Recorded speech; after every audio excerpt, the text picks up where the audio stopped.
Buenas tardes, bienvenidos, bienvenidas. Hoy estamos en nuestro espacio a Ecofame con Elena Mesonero.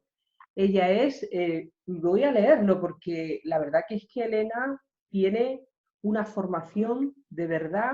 Vais a ver, ella es filóloga, es logopeda, es máster en coaching educativo, es máster en inteligencia emocional y educación y es también máster en neuropsicología. Ella es una de las personas, yo creo, con más preparación que yo he conocido y que sigue en continuo aprendizaje. Así que es un gran honor tener aquí hoy a Elena Mesonero y ella hoy nos va a hablar de cómo comunicarnos con los niños de tal forma que favorezcan el lenguaje.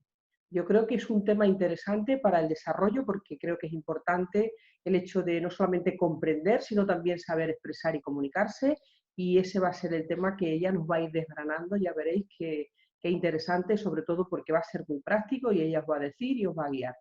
Así que os quedo ya con Elena Mesonero, dándole las gracias por este tiempo y este espacio. Todo tuyo, cuando quieras, estamos para escuchar lo que nos cuenta. Hola Sara, pues en primer lugar, gracias. Por fin hemos conseguido encontrar ese huequín, ¿no? Que hay veces que, oye, ni parados lo encontramos. Nada. Verás, yo cuando hablamos sobre qué podíamos hablar, pues bueno, igual mi presentación es mucho más rápida diciendo que soy logopeda o fonoaudióloga para nuestros amigos del otro lado, ¿no? Y empollona. A mí me puede la curiosidad y estoy, ya sabes, todo el día, donde veo una pata coja, pues sigo estudiando. Pero sí que hay un tema que a mí me resulta muy recurrente, que es cómo podemos hacer para favorecer el desarrollo del lenguaje en nuestros niños. Primero tenemos que partir de que cada niño tiene un cerebro, igual que cada adulto tiene un cerebro, y que su cerebro no es el nuestro. Entonces tenemos que aprender a ponernos en su misma página. Y luego con cuestiones prácticas vamos a ir viendo cómo funciona esto. Sí que podemos establecer como unos parámetros de normalidad. A mí la palabra normalidad no me gusta mucho, pero creo que todos nos entendemos con eso. Un niño de 0 a 1 años, habitualmente hasta el año no empiezan a emitir las primeras palabras, ¿no? Empiezan pues, a balbucear, a reduplicar sílabas y de repente empieza la primera palabra, ese papá, ese mamá, ese agua, ese pan, ¿no?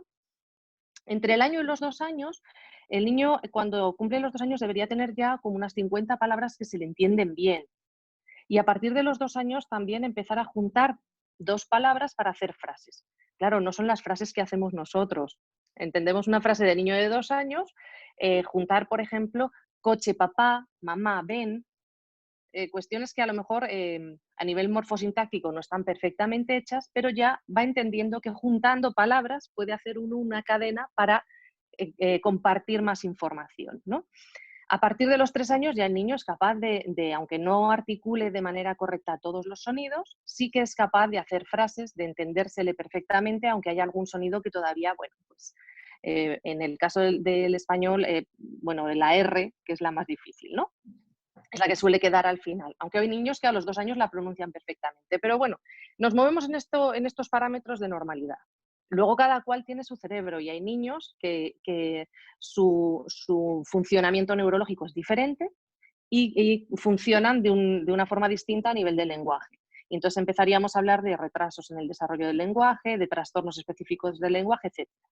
No me voy a meter hoy en eso, entre otras cosas porque a mí me cuesta mucho hablar de trastornos y cuanto más estudio neuro, más me cuesta hablar de trastornos. Entonces, bueno, son niños con un funcionamiento neurológico diferente, que no quiere decir que sea ni mejor ni peor y probablemente tengan talentos en otras áreas, etcétera. Pero hoy vamos a hablar de cuestiones como muy prácticas para desarrollar y favorecer el lenguaje en todos los niños, independientemente de su configuración neurológica, ¿vale? Entonces, lo primero, vamos a separar por un lado comprensión y por otro expresión. ¿Cómo nos comunicamos con nuestros niños? Lo primero que tenemos que tener en cuenta es qué hacemos nosotros, cuál es nuestra parte. A mí me pasaba esto mucho y me sigue pasando y por más que lo intento, siempre me acabo pasando de frenada. ¿En qué sentido? En hacer las preguntas, por favor, de una en una. Y el niño sale del colegio y le dices, ¿qué tal te lo has pasado? ¿Te has divertido? ¿Ha ido fulanito a clase? ¿Y qué habéis hecho? ¡Buah, buah, buah! 5 preguntas seguidas. Para. El niño, en su cerebro, que todavía no está completamente maduro, lo que recibe son 5 cosas distintas que tiene que ordenar, generar una respuesta y darla. Paramos las preguntas de una en una. ¿Qué tal te lo has pasado? ¿Bien? ¿Mal? ¿Has hecho algo divertido? ¿Sí? ¿No? ¿Qué has hecho divertido? Hemos cantado una canción, hemos pintado un muñeco, hemos... de una en una. Esto es la base fundamental de la comunicación y muchas veces vamos como bombarderos y yo la primera, que bu, bu, bu, y de repente digo, pero espera, para, ¿cuántas preguntas he hecho? Entonces, primera norma, preguntas de una en una y dejar tiempo para que pueda responder. Esto es fundamental. Cuando un niño es pequeño, hay veces que en la primera pregunta el niño tarda en responder porque primero tiene que entrar la información, tiene que procesarla, tiene que elaborar una respuesta y la respuesta tiene que salir. Entonces, vamos a dar tiempo.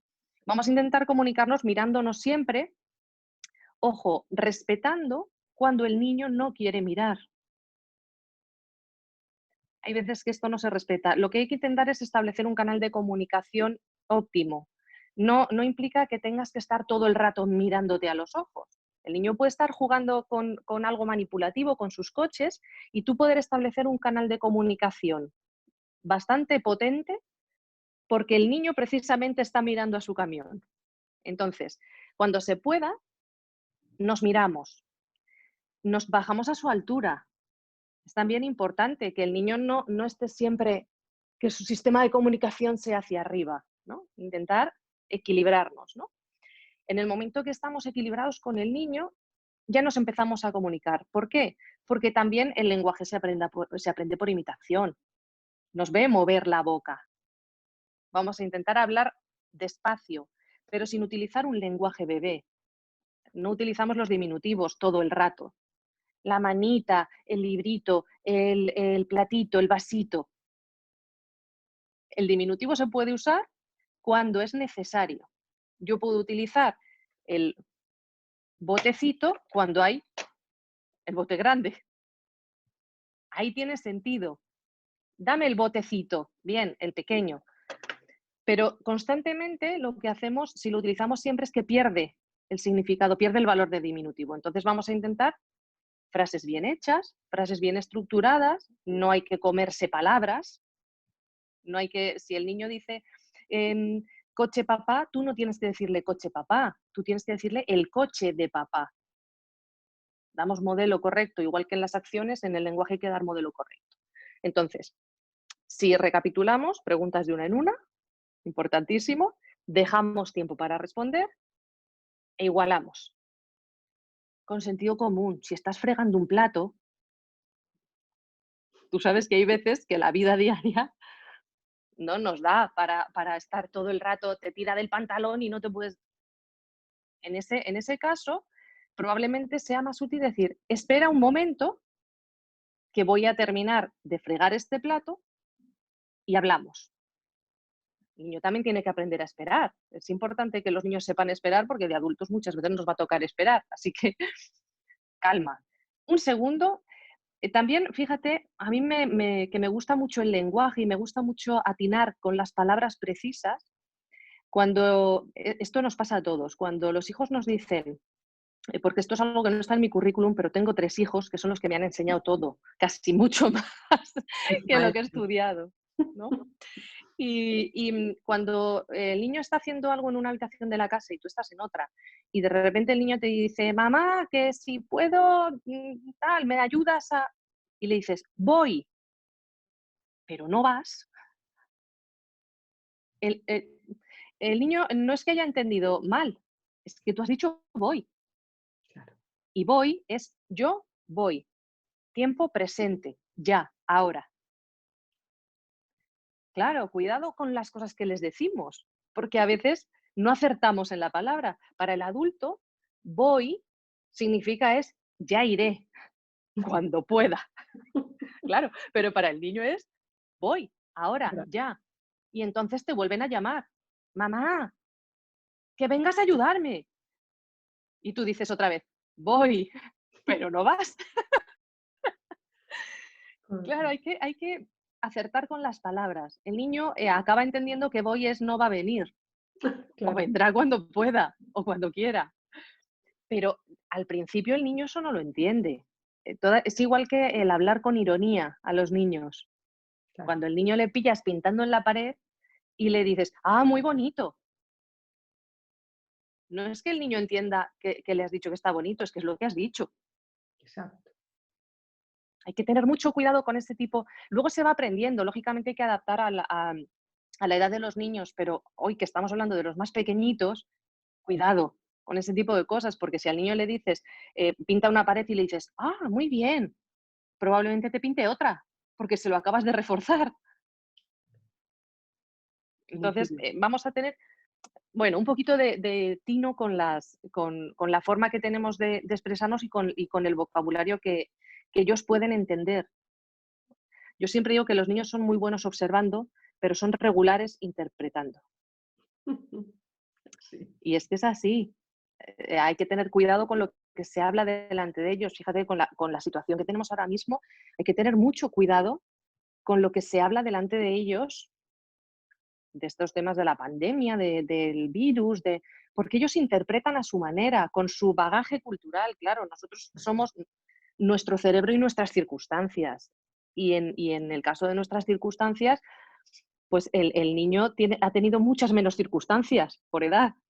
A mí ese tema, Elena, la verdad que me resulta muy de tratar con mucha profundidad, porque igual que lo que has estado comentando, que es súper interesante de tener esa medida del lenguaje, yo creo que ahora incluso mucho más por lo que puede generar en ellos, porque igual que nos has expresado con esa claridad del BOI, que puede tener un contenido, a lo mejor para nosotros lo que estamos hablando, de lo que está ocurriendo, es algo neutro que para ellos puede tener un contenido muy interesante. O sea que yo creo que es interesante todo esto. Claro, Tener es en cuenta eso. imprescindible filtrar la información que les llega. El hecho de dejar, sobre todo dependiendo de la edad, evidentemente no es lo mismo un adolescente que ya pueda entender otro tipo de mensajes, pero un niño de 6 años no está preparado para ver un informativo, para ver unas noticias.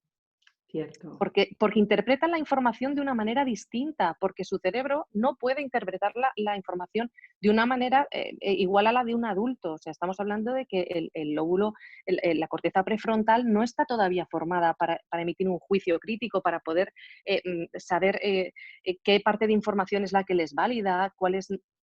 Entonces, tenemos que ser muy cuidadosos con eso. Es mejor ver el informativo, el adulto por su cuenta, y luego, si le quieres dar información, yo tampoco soy partidaria de que los niños no tengan que tener información o maquillársela excesivamente. Pueden tener información, pero adecuada a su edad. Y a lo mejor el niño no necesita más información que saber que ahora mismo hay un virus que hace que como se contagia y si uno se pone malito, el otro también se puede poner malo y el otro también. Pues es importante que tengamos unas medidas de cuidado y ya está. Y contestar a sus preguntas, porque hay veces que incluso cuando hay temas delicados, yo creo que es también muy importante ver hasta qué punto tienen ellos información. Y antes de contar nada, preguntar, ¿y tú qué crees que es lo que está pasando? Y a partir de ahí modelarlo, ¿no? Porque a veces damos información de más que ellos ni quieren ni necesitan. Hay que Dosificarle, yo ajustar. diría, ¿no, Elena? Dosificar la información, Claro, acomodarla a lo que ellos ya tienen y también a la curiosidad, de hacerles preguntas más que darle la información. claro, preguntar hasta qué punto tienen ellos información y cuál es la información que manejan, porque es posible que también tengan información errónea, fruto de una interpretación suya de algo que no han entendido del todo, ¿no? Entonces, bueno, pues yo creo que en ese sentido, pero es toda para mucho lo la interpretación del lenguaje. Seguimos con cosas muy prácticas. Fíjate, ¿cómo preguntamos a los niños? Para hacerlo como muy claro, diríamos que hay como 3 formas de preguntar. Preguntas cerradas de sí, no. ¿Quieres galletas? Sí, no. Bien. Preguntas semiabiertas o semicerradas, lo mismo da, es lo del vaso medio lleno, medio vacío, ¿no? ¿Qué quieres? ¿Zumo o galletas? Y entonces el niño tiene que elegir una de las dos. Y luego está la pregunta abierta, ¿qué quieres merendar?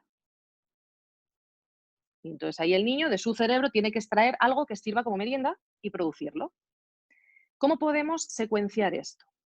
Pues muchas veces digamos que las pautas lo que nos dicen es hacer preguntas abiertas, para que no se detenga la comunicación. La pregunta abierta, evidentemente, tira mucho más de comunicación por parte del otro. ¿Qué quieres? Pues imagínate, todo lo que se puede querer, ¿no? Pero es verdad que a veces con los más chiquitines, si todavía no hablan muy bien o no tienen mucho vocabulario o el vocabulario que tienen no lo pronuncian muy bien, una pregunta abierta te dificulta sobremanera la comunicación porque no le entiendes. Sobre todo cuando hay temas de pequeños desfases en el desarrollo del lenguaje, cuando hay alguna cosa un poco que no está del todo bien, ahí te da problemas el hacer una pregunta abierta porque te puede soltar incluso una parrafada de la que no entiendes ni una palabra. ¿Qué hacemos en estos casos? Pues lo primero, ir ajustando el nivel de dificultad de preguntas a lo que tú quieras.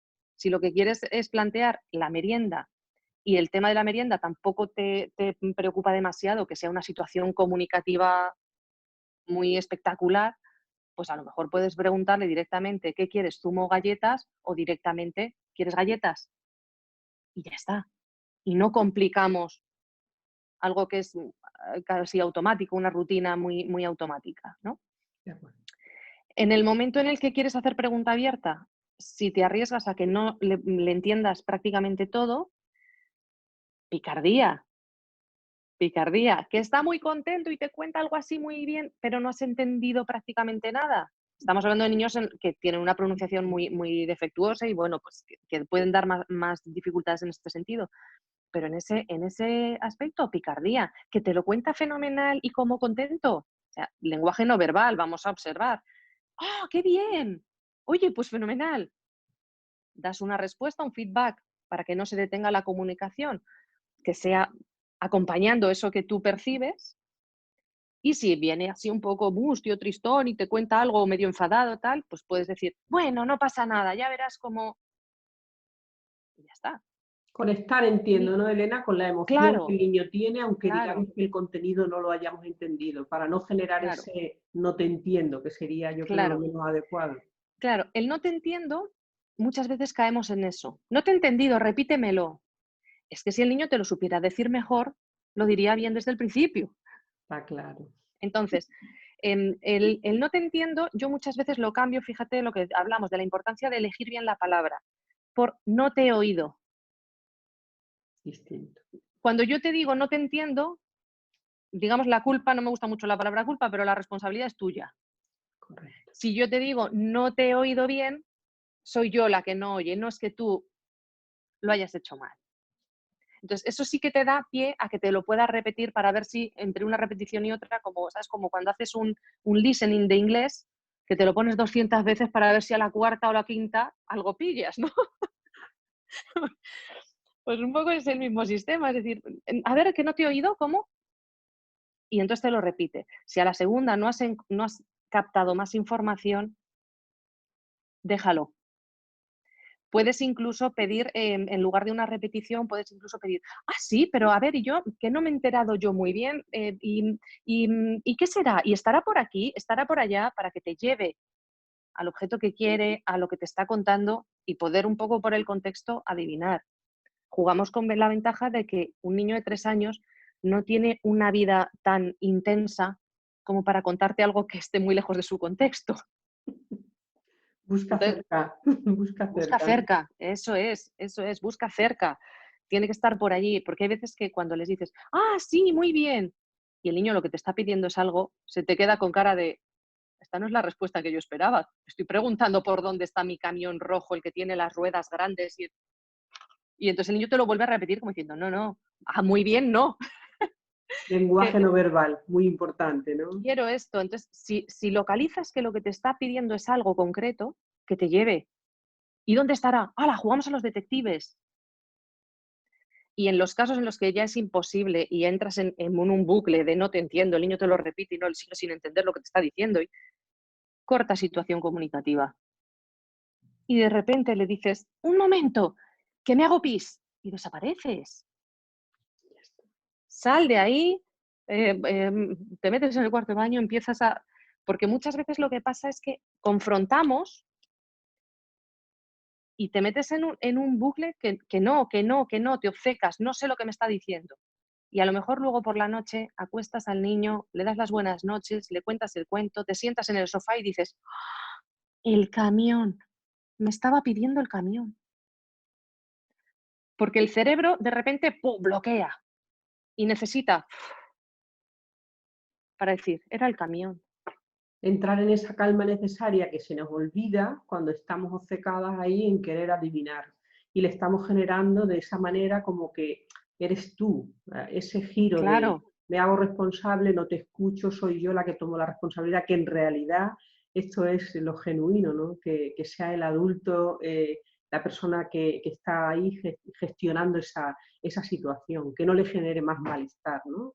claro, claro. En niños con los pequeñitos suele pasar casi siempre cuando empiezan a hablar, bueno, pues el lenguaje es de aquella manera, igual que cuando empiezan a andar. Lo que pasa es que como andar se ve, pues es Claro. como mucho más significativo, pero en el lenguaje pasa lo mismo. Los chiquititos, cuando empiezan a hablar, bueno, pues hacen lo que pueden, ¿no? Luego ya es verdad que el primer año y medio es como de mucha comprensión, el niño va haciendo como su batería de vocabulario y de Ujú. repente a partir de los 2 años, ¡fu!, despegan y te les encuentras ya contándote historias medianamente bien hechas, ¿no? Entonces, pero es importante que tengamos en cuenta que a veces no les vamos a entender o te van a contar una historia y aunque estés entendiendo las palabras que te dicen, su conocimiento del mundo espaciotemporal todavía no está muy precisado y entonces muchas veces te cuentan las cosas y no sabes lo que ha ido antes, lo que ha ido después, lo que y a lo mejor te dicen: "Sí, ¿te acuerdas que mañana cuando estuvimos en el cine?". Claro, no es mañana, es ayer. Hay precisiones que hacen que una historia no la estés entendiendo y entonces necesites ir pregunta por pregunta sacando esa información. Claro, para eso necesitamos tiempo, tiempo. Para preguntar, para que nos contesten, para que estemos atentos cuando tú te tomas ese tiempo para escuchar a tus hijos, para verles jugar, para observarles, muchas veces las conversaciones son mucho más sencillas, porque ya sabes de qué van a ir, porque les conoces, porque sabes por dónde van, porque sabes que yo de 3 pues tengo uno que es un maremoto de pensamiento, tengo otro que es un maremoto de movimiento, tengo la niña que es como más observo, luego ya haré si yo veo que lo puedo hacer bien. Sé por dónde viene cada uno, pero para eso me he tenido que tomar el tiempo de observar y escuchar. Eso es imprescindible. No podemos ir de un lado a otro corriendo, trayendo niños, dejando extraescolar, lo otro. Yo creo que esto, si le tengo que sacar algo positivo, es que nos ha hecho parar. Y el otro día lo hablaba con un amigo y le decía, es que nos han quitado la prisa y ahora no sabemos qué hacer. ¿Y ahora qué hacemos? ¿Qué hacemos sin Pues, prisa? pues vamos a utilizar esa falta de prisa para orejas abiertas, ojos abiertos. Fíjate en lo que estábamos hablando de cómo favorecer, ¿no? Parar, escuchar, observar, darles tiempo para contestar y a partir de ahí ir añadiendo palabras a las suyas. Añadir, añadir, añadir. Lo que decíamos de si el niño dice coche papá, el coche de papá. ¡Ay, el coche de papá es rojo! ¿Y de qué color es el coche de los vecinos? O el coche de los tíos o de los abuelos. Ah, pues es de otro color. ¿Y a ti cuál te gusta más? Pues a mí me gusta más el de papá. ¿Y por qué te gusta más el de papá? Porque es más grande, porque es más pequeño, porque tiene una pegatina, porque de cualquier cosa se puede sacar una conversación. ¿Qué es lo que ocurre? Que como muchas veces no nos ponemos desde nuestro cerebro adulto en su cerebro niño, esa conversación no nos parece que tenga mucha... Dices, ¿para qué vamos a hablar de esto? Claro, pero luego queremos que con 15 años el niño te cuente sus cosas. Cuando no hemos Si tenido quieres, esa claro, práctica, ¿no? si con 15 años quieres que el niño te cuente sus cosas, tendrás que estar en sus cosas de 2 años, de 3 años, de 4 años. Aunque a ti como cerebro adulto te dé igual si el coche de papá tiene una pegatina, si el del abuelo tiene una zapatilla colgando del retrovisor, o da igual. Es que al niño a lo mejor eso es lo que le está fascinando en el momento, porque se ha dado cuenta de que su coche tiene una pegatina y el de los demás no. Bueno, Pues ya está, pues esa es la conversación. Tenemos que aprender a tener conversaciones de 3 años, conversaciones de 4 años y que además nos parezcan fascinantes. Porque muchas veces tenemos conversaciones de: "Ujú, ujú, sí, sí", y tú estás pensando: "Sí, tengo una consulta luego, y luego tengo que salir, y luego tengo que ir a hacer la compra", y ujú, ujú, ujú, y el niño te está contando lo superincreíble que es la tercera evolución del Pokémon. Por ejemplo, ¿no? Y no sabemos dar ese valor, que en realidad no creo que con eso enriquece mucho la comunicación, ¿no? Ellos van a ver en la Claro. otra parte un espejo diciendo lo que cuento no es interesante, cuando en realidad somos los adultos que no estamos ahí en esa atención. Qué importante, la verdad, Elena, qué Sí, importante. es importantísimo poder estar en su misma página. Es que no podemos favorecer el desarrollo del lenguaje si no estamos en sus temas, en sus intereses, en sus focos. Yo creo que esto es vital. Y si no te interesa, pues que parezca que sí. Escuchándote, Yo, Elena, me surge la idea de que muchas veces a lo mejor cuando hay problemas o dificultades en el desarrollo del lenguaje y de la comunicación de los más pequeños, quizás buscamos unas metodologías, algo súper bueno, novedoso y queremos innovar mucho en eso y que lo más sencillo es estar presente, escuchar y emocionarte o admirarte con lo que ellos dicen. Esto es lo que en realidad Yo se creo que eso es olvida. fundamental, fíjate. Hay muchísimos métodos de estos de, pues, de imágenes, de pasar imágenes al niño, y el niño de repente con 3 años sabe qué es la Torre Eiffel y sabe la pirámide de Keops. Y yo siempre digo, para favorecer el desarrollo del lenguaje de los niños no hay nada más importante que hablar y escuchar. Háblale, háblale.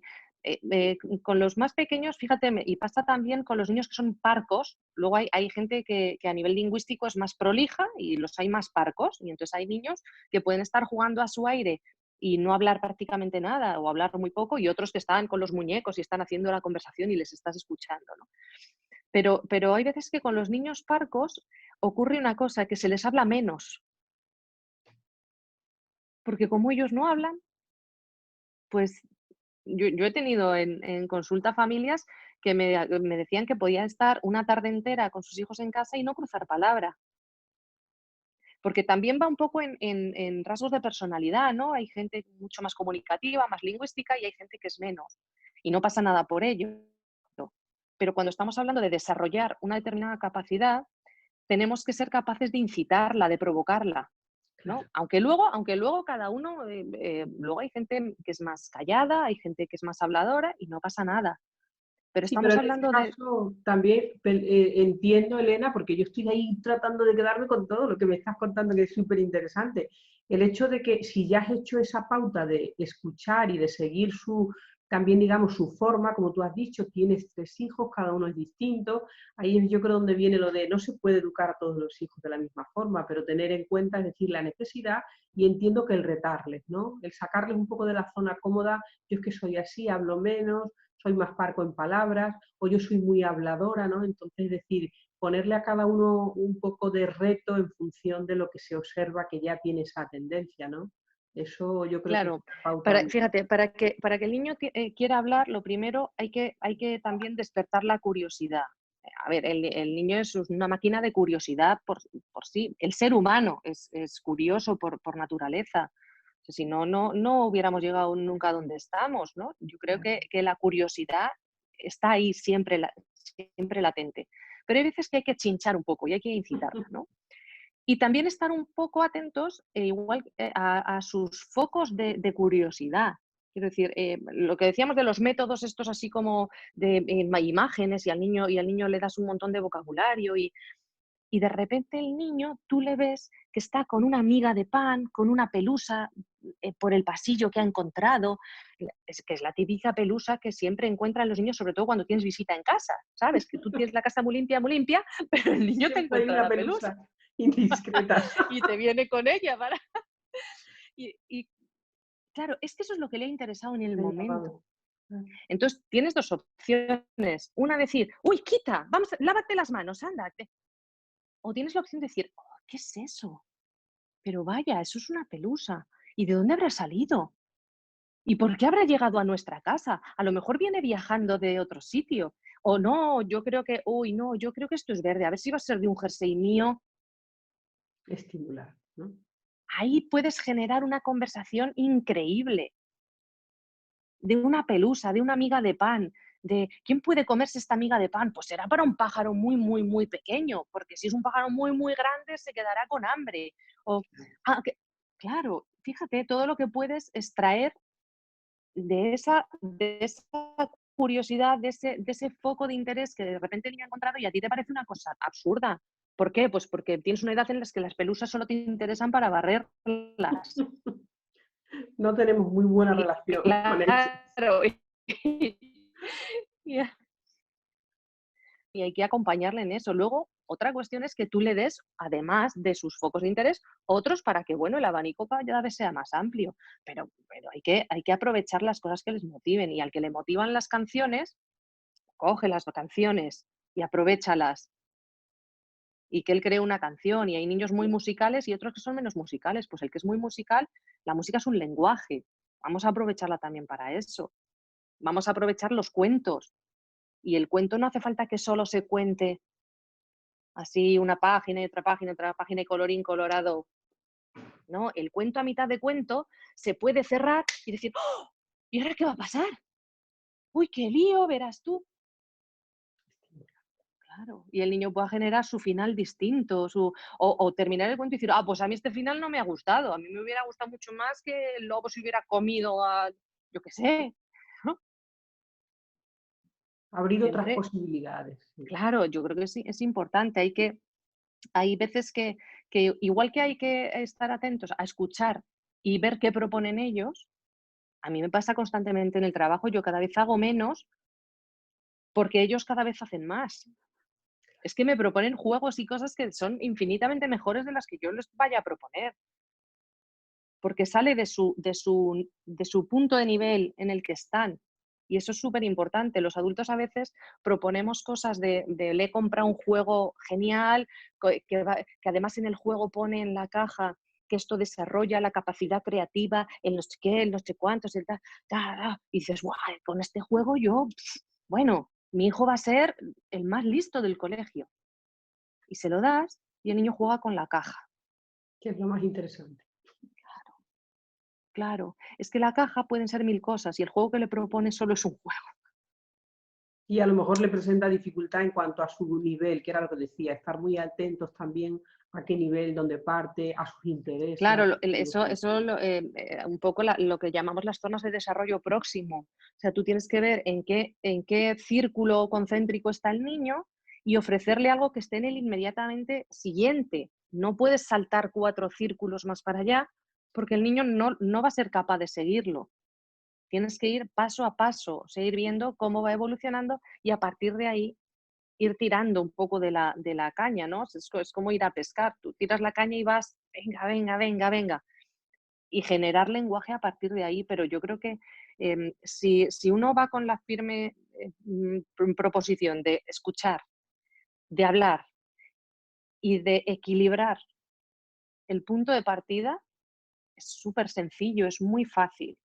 Muy fácil. Sí que hay cuestiones a lo mejor más técnicas como la de no mandarles repetir una palabra que pronuncian mal, porque si supieran hacerlo bien a Ya lo repetición, harían. lo harían bien desde el principio. Entonces, excepto si ya sabes que la pronuncia bien, porque luego ahí hay, claro, entra el juego de ver si tú al niño ya le has enseñado a decir casa y el niño te dice tasa, pues a lo mejor sí le puedes decir, ¿cómo? Para que él diga, ay, casa, sí. Pero para reforzar, no para que se Para sienta que no reforzar cuando sabe ya se ha decir. hecho un aprendizaje y hay veces que bueno, pues ahí entran en juego, claro, los logopedas, los fonoaudiólogos, de enseñarles técnicas para que ellos un sonido que no se ve en principio, como es la K, porque se articula aquí, le hagas un gesto de apoyo y le digas casa, para que el niño sepa que la lengua tiene que ir hacia atrás, ¿no? Pero eso ya son técnicas que entran dentro ya del plano profesional. Pero en casa se puede generar lenguaje fíjate, me preguntaban al principio de cuando hemos estado confinados, que no se podía ni siquiera salir a pasear, me preguntaban, ¿y cómo hago yo en casa para...? Es que la casa es un magnífico campo de vocabulario, de oportunidades para generar lenguaje. Lo que pasa es que como es la casa, nos parece que es poco, ¿Nos parece que hay que ir a Euro Disney para fomentar algo, un aprendizaje? O que hacer lo que decías tú, bueno, técnicas espectaculares para... Es que pintar, trabajar con arcilla, cualquier cuestión manipulativa, crear una marioneta con una pata de un pantalón, eh, es que eso todo se puede hacer en casa. Es que a veces buscamos cosas como muy grandiosas para generar algo que es innato en nosotros, igual que la lectoescritura digamos, un invento cultural, el lenguaje va innato en nosotros. Luego con mejor o con mayor o menor talento, ¿no? Para ello, pero eh, es cotidiano, es nuestro, es ancestral. Entonces yo creo que tenemos que agarrarnos a eso. Y nuestra casa, que además te da la oportunidad de ser, en la mayoría de los casos, un entorno seguro.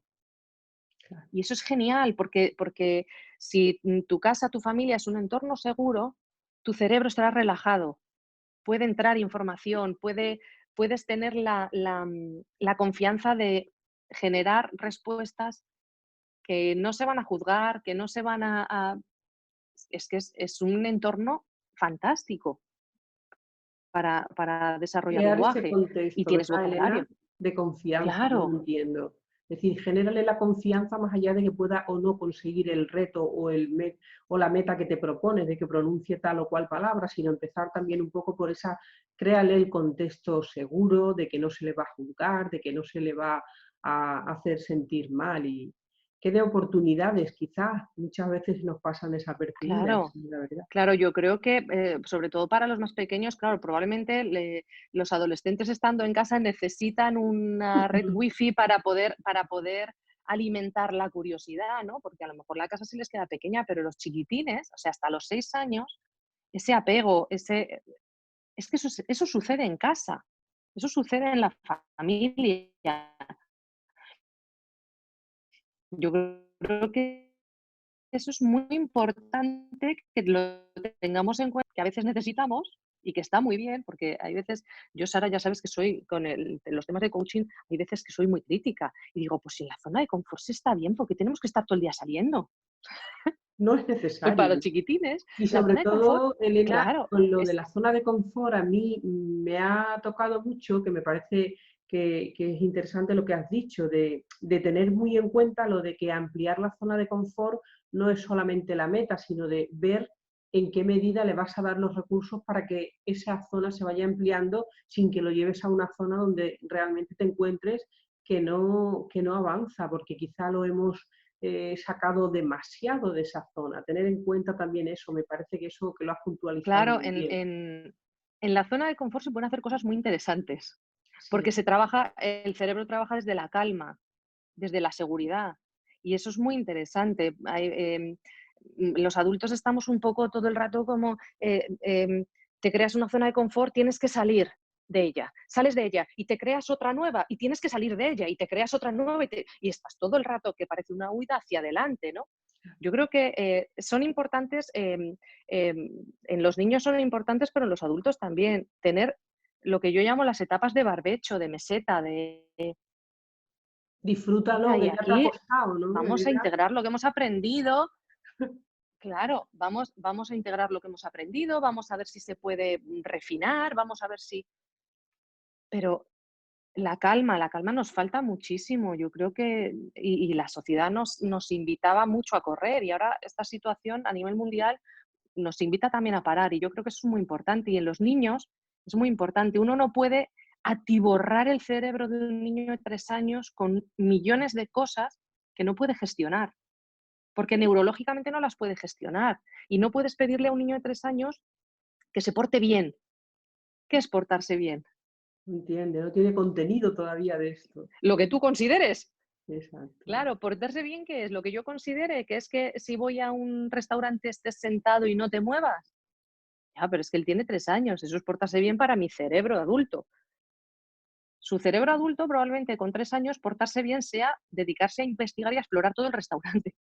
Sí, porque Otra ahí cosa yo es que a creo mí eso, también, Elena, que es importante ver que lo que nosotros entendemos, que lo has explicado también, desde mi cerebro adulto, entiendo que para que el suyo llegue a ser adulto necesita hacer qué cosas que nosotros consideramos que no. y son lo que le va a ayudar a que ese cerebro se desarrolle. Eso también es interesante. Es decir, no lo está Claro, haciendo para molestarte o para dar la nota, sino que lo está haciendo porque eso es lo que su cerebro necesita para evolucionar. Cambia mucho el claro, plano. claro. Otra cosa es la respuesta que tú le des a eso. Es decir, una cosa es lo que el niño, lo que va, digamos, en el sueldo del niño, que es que el trabajo del niño consiste en explorar, en ser curioso, en intentar subirse a un mueble para ver si soy capaz de subirme, porque de repente he aprendido a trepar y ya está. Y eso es su trabajo. Otra cosa es que nosotros tengamos que decirle, mira, no puedes trepar encima del mueble porque el mueble puede caer. Sí, ponerle en caso de que es Claro. riesgo, pero no criticar lo que está haciendo, sino decir, vale, Claro. Y, hazlo y de otra también un forma. poco cómo gestionamos nosotros como adultos lo que hace el niño. Es decir, hay veces que la situación, porque muchas veces esto de lo de intentar no gritar, hay veces que la situación te lleva a un grito. O sea, si tú Claro. ves a tu hijo que ha trepado a determinado sitio y eso entraña un peligro, pues a lo mejor, o le ves que está intentando trepar, a lo mejor lo primero es ¡no! Parar. Luego ya te cuento lo demás. Pero de momento, y te Es lo más bajo. eficaz, ¿no? En ese momento. Claro, Sí. y luego ya te cuento lo demás, ¿no? Esa forma de comunicarnos, yo creo que muchas veces cuando escuchamos, a mí me pasa con la disciplina positiva, el educar sin gritar, toda esta forma de comunicación con los niños es ideal, pero también creo que a veces genera mucho sentimiento de culpa en muchas familias si no eres capaz de integrarlo bien. Y a mí eso me preocupa mucho. A mí me pasa todos los días cuando vienen familias diciendo: "Joy, le he gritado", Fíjate, qué drama, ¿no? y un sentimiento de culpa terrible de Sí. lo mal que lo estoy haciendo, porque el niño iba a cruzar la calle y le he pegado 4 gritos, porque me he puesto nerviosa, porque justo llegaba un coche, ha pegado un frenazo y ¡bum! Ay, es que eso también es comunicación. Es que en ese momento, ese grito ha salvado la vida de tu hijo. Verlo así, de esa forma, Otra cosa es que no generemos una situación de comunicarnos a gritos de manera sistemática, porque luego ya no hay quien baje el volumen de eso. Pero a veces las situaciones, suceden y ya está, y ya está. Las asumimos, las aceptamos y vemos si se pueden pasa. mejorar. Yo creo que en los padres también hay que generar esa conciencia de que cuando tú te comunicas con tus hijos, independientemente de que lo estés haciendo mejor o peor, lo que tienes que hacer primero, ver cómo lo estás haciendo. O sea, como sacarte una cámara y verte desde fuera, y una vez que tú te has visto desde fuera, decir, ¿puedo mejorar en algo esto? Sin sentirte culpable de las partes que hayas hecho mal o regular. ¿No te ¿Qué va sientas a pasar? culpable por eso? ¿Cómo puedo mejorar esto? La parte que he hecho a lo mejor un poco peor, la asumo, la acepto, la asimilo y la modifico. Pero no me siento culpable por ello porque a lo mejor en ese momento no tenía otra herramienta o no lo supe gestionar. Claro, yo creo que es muy importante que las familias no tengan este sentimiento de culpabilidad, porque luego se convierte en situaciones como muy extrañas, ¿no? Te De, cohíbe lo mucho, estoy haciendo Elena. fatal. En lo que yo veo también que trabajando con el tema del coaching con las familias, lo primero que surge siempre es, lo estoy haciendo fatal, de criticarse mucho lo que dice y de agarrarse a la culpa. Pero yo creo que el cambio es ahí, como tú comentas, el hecho de quitarte la culpa, pero quedarte con la reflexión de ver qué puedes mejorar, porque te das oportunidades de que a la siguiente lo vayas a hacer distinto. Y sobre todo lo que tú comentabas también, de que gritar quizá al final parece que da la sensación que acondicionamos el oído del niño a según qué Claro, volumen, ¿no? Es decir, no es que hasta que no le grito, no me hace caso. Y entonces la cuestión es, ¿de qué manera has llegado a que él te haga caso de esa forma? Entonces habría que invertir, ¿no? Esto. claro. Eso, yo creo que la parte más importante a nivel de comunicación y de favorecer cómo se comunican los niños, porque claro, si tú gritas, evidente el niño va a gritar. Al Inevitable. final es aprendizaje por imitación, es que es Total. inevitable. Entonces yo creo que lo importante en cómo nos comunicamos es muchas veces el tomar conciencia de cómo hacemos las cosas. Es que muchas veces no somos conscientes de cómo nos comunicamos con ellos. Y cuando vas al colegio, y retomando lo primero que habíamos comentado, cuando vas al colegio y le preguntas, ¿qué tal te lo has pasado? ¿Qué has hecho? Oh, si tú eres consciente de eso, a lo mejor el primer día lo vuelves a hacer y el segundo también, pero cuanto más consciente eres y más te lo repites, hey, venga, la pregunta de una en una. ¿En qué situación? Venga, voy a delimitar una situación concreta. Cuando le voy a buscar al colegio, que es cuando siempre hago 2000 preguntas. Yo me he hecho consciente de cómo lo hago y entonces a partir de ahí digo, estoy en la puerta del colegio, cuando sale, ¿qué voy a hacer? Una pregunta. Es Y que además es doble trabajo, Elena, porque en el fondo es estoy ayudando a mi hijo, a mi hija a que se comunique y estoy aprendiendo a entrar en calma también.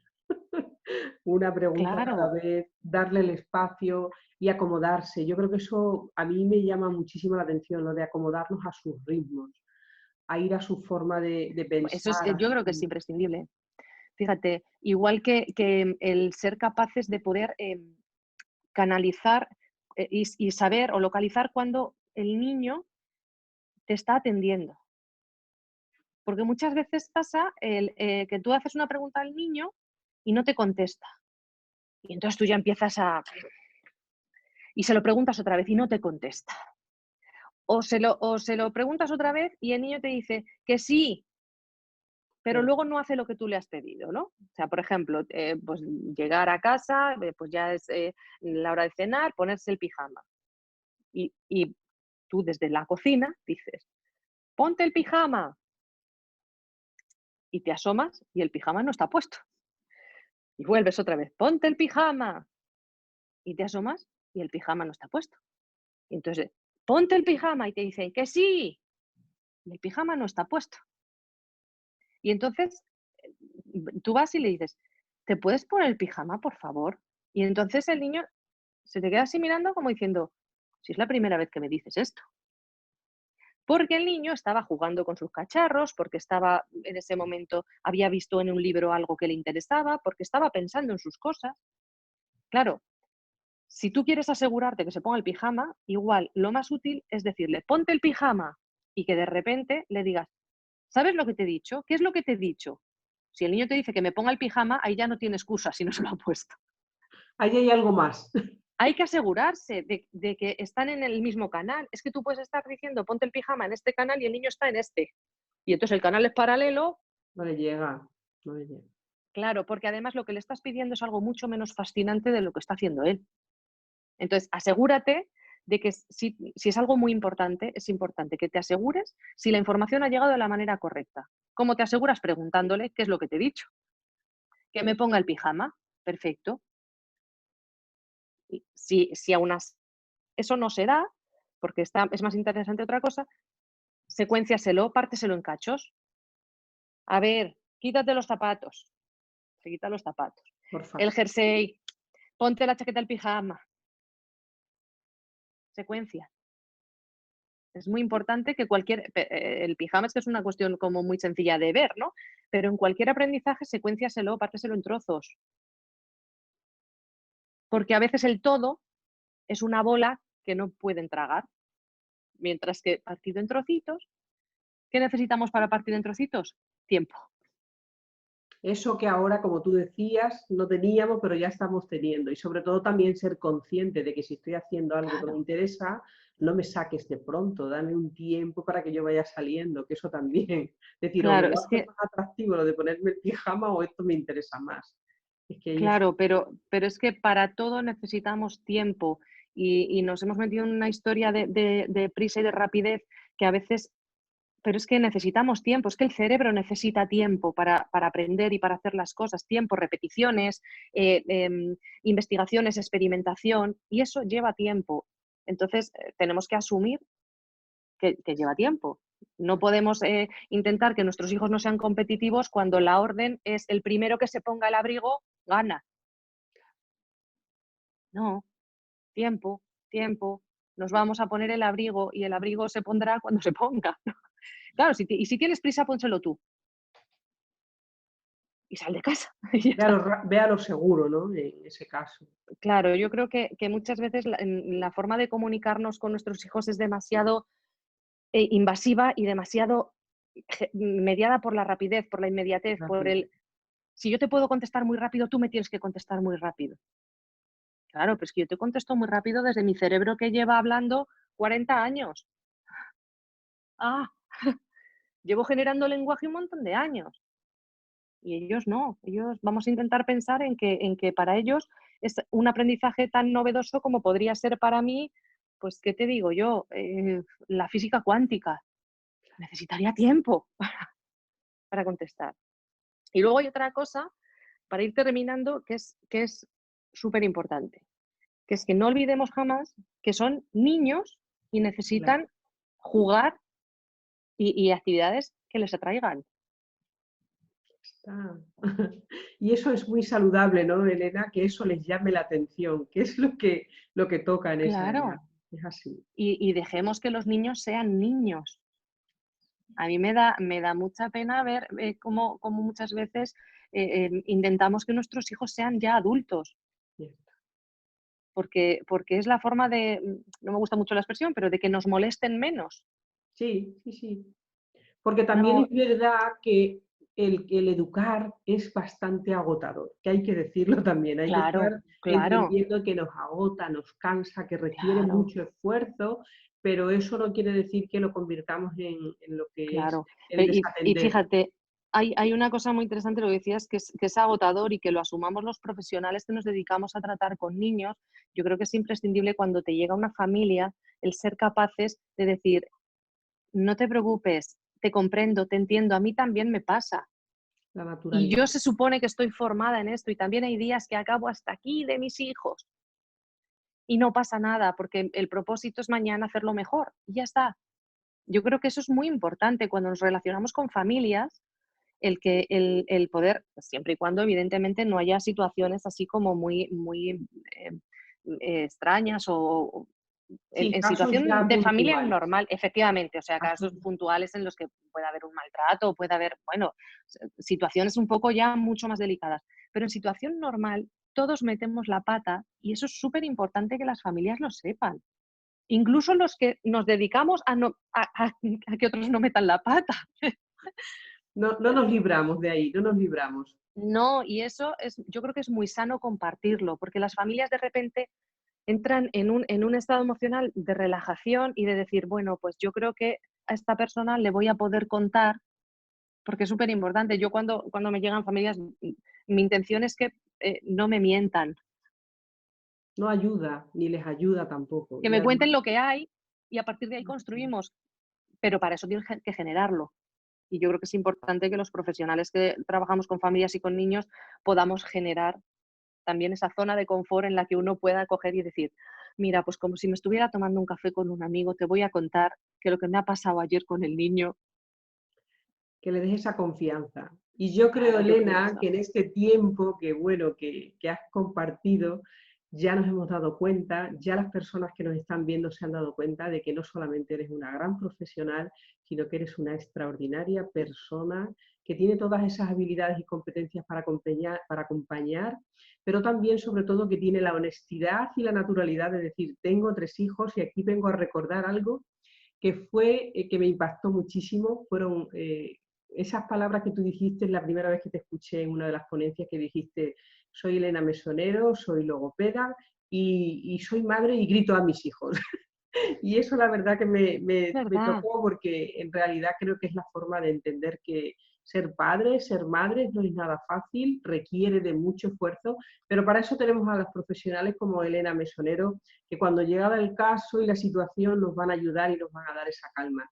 Un verdadero placer, Elena. La verdad es que quiero decir desde aquí que Elena va a estar disponible para todas las personas que quieran y necesiten conectar con ella, ya sea a través del canal de su propia página, que es la Clínica del Lenguaje de Elena Ujú. Mesonero, o a través de Ecofame, nuestra asociación, donde ella también es parte, partícipe y colaboradora. Y bueno, pues ha sido un verdadero placer. Tendremos nuevos encuentros. Elena, muchísimas gracias por este regalo tan grande de calma, naturalidad. Y bueno, te dejo ya que hagas tú tu despedida porque para mí ha sido un verdadero placer. Muchas gracias. Pues para mí igual, Sara, ya sabes que siempre que hablamos es un ratito de compartir muy bonito. A los que estéis al otro lado, muchísimas gracias por estar al otro lado. Lo que necesitéis de mí, pues me podéis encontrar en redes sociales, como dice Sara, en el canal, bueno, donde queráis, soy fácil de encontrar. Y al final, pues yo me quedo con que hacemos lo que podemos y que lo más importante es que en ese hacemos lo que podemos, intentemos cada día hacerlo un poco mejor. Yo creo que hay una frase con la que me gusta a mí siempre terminar, que es cuando hablo con papás y con mamás, es ¿y tú cómo quieres que te recuerden? Y yo no quiero que me recuerden como una madre que gritaba, que siempre estaba de mal humor, que no hizo las cosas como las tenía que hacer. Así que yo creo que si uno se levanta todas las mañanas pensando en cómo quiero que me recuerden, pues la actitud yo creo que por lo menos de partida es otra. Luego ya el día te llevará por donde quiera y harás lo que puedas, ¿no? Pero yo creo que es importante que nos quedemos con eso. ¿Cómo queremos que nos recuerden nuestros hijos, nuestros amigos, nuestra familia, en el trabajo? Yo creo que es lo más honesto el pensar que nos gustaría que nos recordaran con una sonrisa. Pues con esa sonrisa vamos a despedir y nos vamos a quedar con ese recuerdo de Elena Mesonero. Muchísimas gracias, siempre es Cuidaos un placer. mucho, Pues igualmente cuidaos. desde aquí. Un Un abrazo. abrazo. Gracias.